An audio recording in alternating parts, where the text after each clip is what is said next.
వరదైపాలెం మండలంలో BGR colony ప్రజలు లోతట్టు ప్రాంతాలు ఉండడం వల్ల వర్షాలకు ప్రతి సంవత్సరం ఇబ్బందులు పడుతున్న విషయం ఎమ్మెల్యే కోనేటి ఆదిమూలం కలెక్టర్ దృష్టికి తీసుకురావడంతో కలెక్టర్ గారు స్పందించి దాదాపు 440 ఇంటి పట్టాలను ఇవ్వాల్సి ఉండగా అందులో 150 ఇంటి పట్టాలను బీజీఆర్ఎస్టీ కాలనీ వాసులకు ఇవ్వడం జరిగింది. ఈ కార్యక్రమానికి వరదైపాలెం మండలంలో విశేష స్పందన లభించడంతో కార్యక్రమం విజయవంతం జరిగింది. పేద ప్రజలకు ఇంటి పట్టాలు అందించిన గౌరవ కలెక్టర్ గారికి ప్రజలు కృతజ్ఞతలు తెలిపారు. వరదైపాలెం మండలంలోని బీజీఆర్ కాలనీ వాసులకు దాదాపు 92 మందికి ఇంటి స్థలాలు పంపిణీ చేసిన తిరుపతి జిల్లా కలెక్టర్ వెంకటేశ్వర్లు ఈ కార్యక్రమంలో పాల్గొన్న సత్యవేడ్ నియోజకవర్గం ప్రోగ్రాం కోఆర్డినేటర్ శంకర్ రెడ్డి, మండల టీడీపీ నాయకులు, కార్యకర్తలు, ప్రజలు భారీ సంఖ్యలో పాల్గొన్నారు. ఈ గ్రామానికి అవసరం ఎందుకు లేట్ అయింది, ఎందుకు కలెక్టర్ తీసుకొస్తున్నాము అనే విషయాన్ని మీ ముందు వస్తున్నాను. ఈ రోజు కూడా మా సోదరుడు X sarpanch MPTC member Hari గారు ఆ పేజీలో రాశారు విషయాలు. ఇక్కడనే దామోదర్ రెడ్డి గారు ఉన్నారు ఎంపీపీ. గతంలో నలుగురు క్యారెక్టర్ మారినారు, నలుగురు ఎంఆర్ఓ మారినారు, నలుగురు ఆర్డీఓ మారినారు, బిఎన్ గట్టి నలుగురు మారినారు. అయినా మీ ఆశీస్సు దీవులతో ఆనాడు వచ్చినటువంటి పట్ట ఆలస్యమైన 4 సంవత్సరాలైనా కూడా మరలా నేను గెలిచి వచ్చి కలెక్టర్ ద్వారా ఈ పేదవాళ్ళకి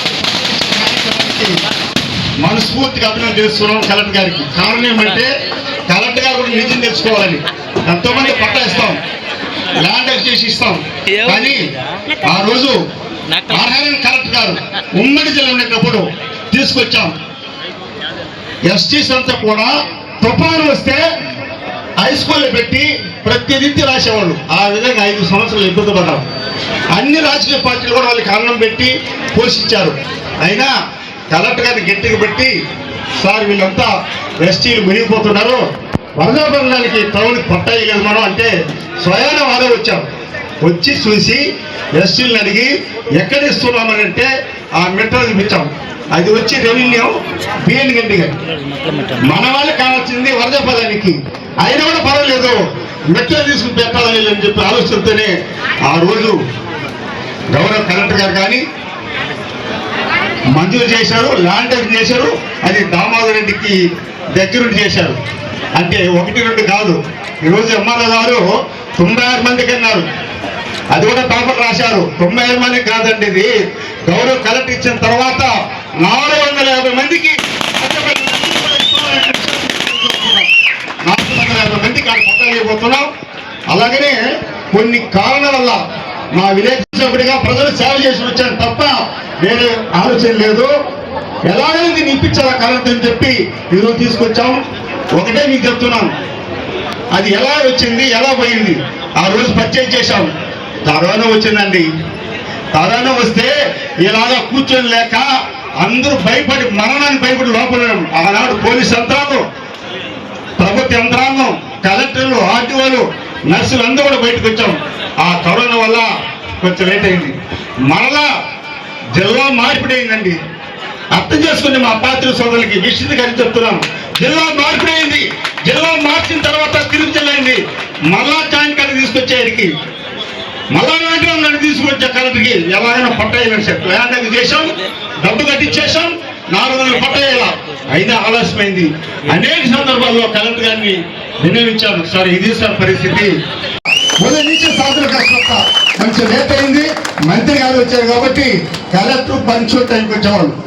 ఈరోజు ఒక రోజు అనగా ఈరోజు పౌరుడు గారు కలెక్టర్ గారిని నా యామలో 1976లో రాజేష్ కలెక్టర్ చూసిన తర్వాత, సటాజీ కలెక్టర్ చూసిన తర్వాత మన కలెక్టర్ అది ఎన్నో ప్రోగ్రామ్.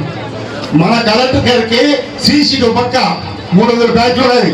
ఒక పక్క సిఆర్ కోట, ఇంకో పక్క airport inter connectivity, railway, supreme court జడ్జీలు, హైకోర్టు జడ్జీలు, ముఖ్యమంత్రి, ప్రధానమంత్రి, స్పీకర్ వస్తూనే ఉంటారు. ఆంధ్ర రాష్ట్రంలో ఏ కలెక్టర్ ఉండదండి. ఉదయం నుంచి సాయంత్రం దాకా తిరుగుతూనే ఉంటారు.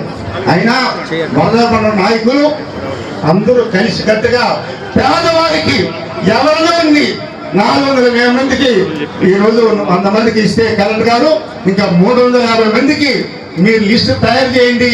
పక్షపాతం లేకుండా అన్ని కులాలకి, ఎస్సీలు, ఎస్టీలు, బీసీలు, మైనారిటీ అందరికీ కూడా ప్రభుత్వం పట్టాలు ఇప్పిస్తాం, వాళ్ళకి కావాలంటే అంశం కూడా కలెక్టర్ గారిని మంజూరు చేస్తారని చెప్పి ఈ సందర్భం తెలియజేసుకుంటూ మరొకసారి కలెక్టర్ గారికి, ఆర్డీఓ గారికి, నాయకులకు, జనసేన, బీజేపీ, తెలుగుదేశం నాయకులందరూ కూడా గౌరవ ముఖ్యమంత్రి గారు ప్రతి నిత్యం అందుబాటులో ఉండి శాస్త్రాన్ని ఆశిస్తూ పవిత్రమైనటువంటి దేవస్థానం ఉన్నారు. ఏ కలెక్టర్ లేని విషయం ఆంధ్ర రాష్ట్రంలో 13 ఈనిచ్చినటువంటి మన తిరుపతి పవిత్రమైన పుణ్యక్షేత్రంలో కలెక్టర్ గారు ఉన్నారు. జీవిత కాలం అంతా కూడా వారి కుటుంబం కానీ వారు కానీ సంతోషంగా ఉండాలని, ప్రశాంతంగా ఉండాలని గౌరవంగా ఈ సత్య నియోజకవర్గాన్ని రిజర్వ్ కాన్స్టిట్యున్సీ తమిళనాడు బాటలో ఉన్నాం. అన్ని రోడ్లు కానీ అనేక సందర్భాల్లో కలెక్టర్ గారిని కలుస్తారు. వారానికి ఒకసారి పోతా వాళ్ళు ఇసుకున్నప్పుడు నిన్న కూడా వీసీలో ఉన్నారు. ఆయన లేచి వచ్చారు, ఎందుకంటే మర్చిపోతారని. పోయిన వారికి ఇచ్చేసాం. అయినా ఈరోజు మంత్రి గారికి వచ్చే తెలియదు కాబట్టి ఆలస్యమైంది, చెల్లెములు చాలా లేట్ అయింది. అయినా మన ప్రభుత్వ యంత్రంలో ఉన్నటువంటి అధికారులు, నేను ఎవరికి కూడా విరోధం కాదండి, న్యాయపరంగా ధర్మపరంగా అందరికీ న్యాయం చేయండి. అది తప్ప నా ఆలోచన విధానం నేనే చేసుకోవాలా, నేనే ఉండాలా, నేనే బతకాలంటే ఆలోచన లేదు. మా కుటుంబ సభ్యులు ఎవరిని కూడా ఎక్కడ కూడా కాంటాక్ట్ దించరు. నేను గ్రామ దోళ్ళు, మట్టి దోళ్ళు, ఇసుక దోళ్ళు, ఇంకొక ఫ్యాక్టరీ లేదు. నా జీవితం ప్రజల కోసమే 50 సంవత్సరాలు నా బతికి జీవితం, 50 సంవత్సరాలు మీకోసం అందరూ చూస్తే ఈ ఆశీర్వాదం జీవితంలో కూడా మీకు రుణపడతారు. లేదు, న్యాయంగా ప్రభువుగా అన్ని వర్గాలకు చేస్తామని చెప్పి కళ్ళు మేము సాక్షిగా పరవాన్నే చెప్తామని చెప్పి తానే మనం చేసుకుంటూ ధన్యవాదాలు, కృతజ్ఞతలు. మా కుటుంబ సభ్యులందరికీ నా యొక్క నమస్కారాలు. మనకు మన ముఖ్యమంత్రి వర్యులు ఆదేశాల ప్రకారం ఏ పేద ప్రజలు కూడా ఇల్లు లేకుండా బాధపడకూడదని దృఢ సంకల్పంతో 95 సెంట్లు అక్వైర్ చేసి తొలుతుగా ఇప్పుడు మనం ఈరోజు వర్ధయపాలెంలో చేసుకోవడం జరుగుతుంది. అది కూడా చూస్తే ముఖ్యంగా బడుగు బలిగిన వర్గాలైనటువంటి ఎస్సీలు ఎస్టీలకి ఎక్కువ శాతం ఈరోజు మనం ఇక్కడ ఇస్తున్నాము. చాలా సంతోషకరమైన విషయం. ఇందాక గౌరవం ఎమ్మెల్యే గారు మాట్లాడారు, సుమారుగా ఇక్కడ 450 మందికి ఇవ్వగలిగిన స్థలం ఉందని. ఖచ్చితంగా చెప్తున్నాను, ఈరోజు 140 మంది వరకు పట్టాలు ఇస్తాము. మిగతాది ఎంతమంది అర్హులు ఉంటే అంతమందికి కూడా 400 అయినా పర్లేదు, 500 అయినా పర్లేదు, వాళ్ళందరికీ కూడా పట్టాలు ఇచ్చే ఖచ్చితంగా చేస్తామనేది కూడా చెప్పాలి.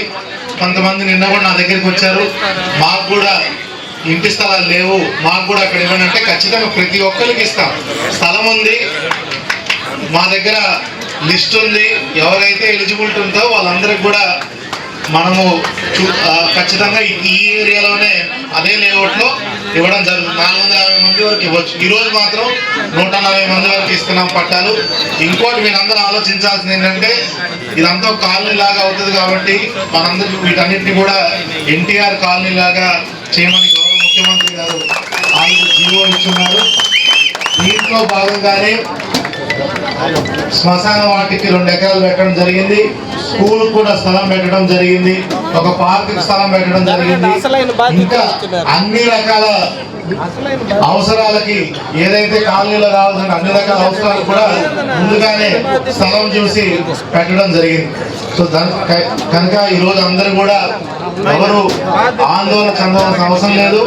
మంచి కాలనీగా దీన్ని NRES లో శాంక్షన్ కూడా ఇచ్చి రోడ్లు కూడా ఏపీ సభాధ్యక్షులు గౌరవనీయులు సత్యవేడి ఎమ్మెల్యే గారు శ్రీ కోనేటి ఆదిమూలం గారికి,